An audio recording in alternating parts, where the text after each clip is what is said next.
বিরাট কত কষ্ট করে কত পরিশ্রম করে গজল লোক এটা জানা আছে। তাই তুই ভুল বললাম। চলো না রে তাকবীর।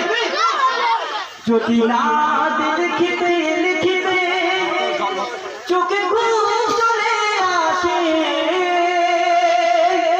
তুমি দেখা দিও রাসূল আমার স্বপ্নে এসে। যদি না দেখাইতে গাইতে চোখে ঘুম চলে আসে, তুমি দেখা দিও রাসূল আমার স্বপ্নে এসে। তুমি দেখা দিও রাসূল আমার স্বপ্নে এসে। যদি না